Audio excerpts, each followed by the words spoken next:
குமரன்னு கொடுத்த டைட்டில் இந்த மனுஷனுக்கு நல்லா புரியுது.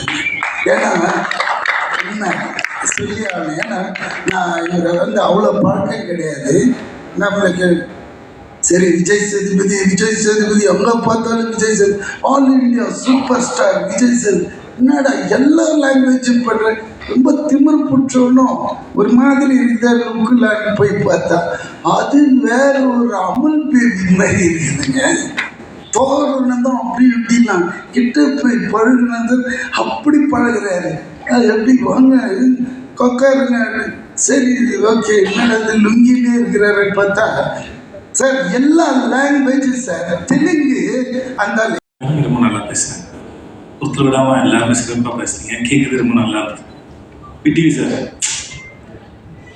நான் జేపీ గారు చాలా థ్యాంక్స్ అండి. Puri sir is there and you came, but I'm very sure about it. You will take like VTV sir set, you take lots and lots of money sir. Thank you. My wishes sir. I start நான் இங்கிலீஷில் பேசுகிறேன், கேட்டு ஆயிடுச்சு.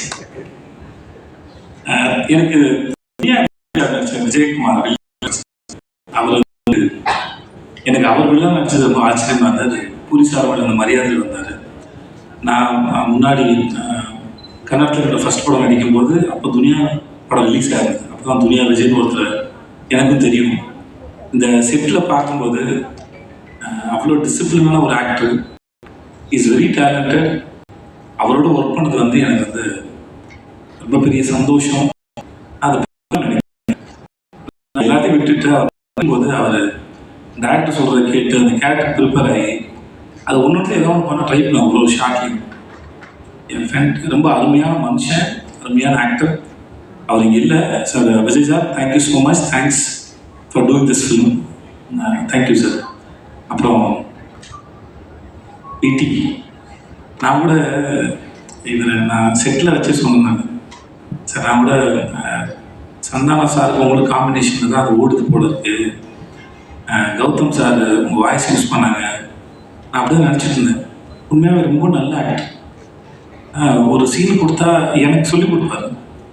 உண்மையாக அவர் என்ன சொன்னார்னா, நான் dialogue நிறைய படித்து அது ஃப்ளோவில் இருக்குன்னு நினைப்பேன்.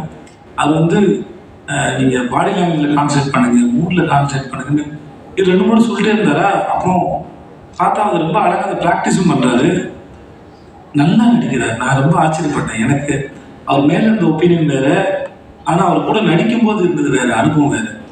ஒரு சீனை தனக்கான சீனை மாற்றுறதுக்கு முடிஞ்சால் பாராட்டுற மாதிரி இருந்தால் கூட இருக்கால தான் சாப்பிட்ற ட்ரை பண்ணுவார். ஷார்ட்டை தனக்கான ஃபோக்கஸை மாற்ற ட்ரை பண்ணுவார். ரொம்ப கேலித்தனமான ஒரு ஆக்டர் விடிவி கணேசன். இப்போ இந்த மேடையில் கூட எவ்வளோ இன்னும் ஒரு முறையும் சுவாரஸ்யமாக நடிக்கிறதுக்கோ இல்லை சுவாரஸ்யமாக பேசுகிறதுக்கோ இன்னசென்ட்டாக இருக்கிற மாதிரி இருக்கிற ஒரு கேள்விக்குள்ளே தான் விடிவி கணேசன். நான் இன்னசென்ட் மாதிரியே இருப்பார். இந்த அவரை ஸ்க்ரீனில் பார்க்கணும், பூரி சார் சொன்ன மாதிரி சரி, இல்லை சார்மி மேடம் சொன்ன மாதிரி சரி, அவரை ஸ்க்ரீனில் பார்க்குற எல்லா நேரமும் சிரிச்சிட்டே இருப்போம், ஏதோ ஒன்று பண்ணிக்கிட்டே இருக்காரு. தெலுங்கில் ஆந்திராவில் 2-3 பங்களா வாங்கிட்டாருன்னு கேள்விப்பட்டேன்.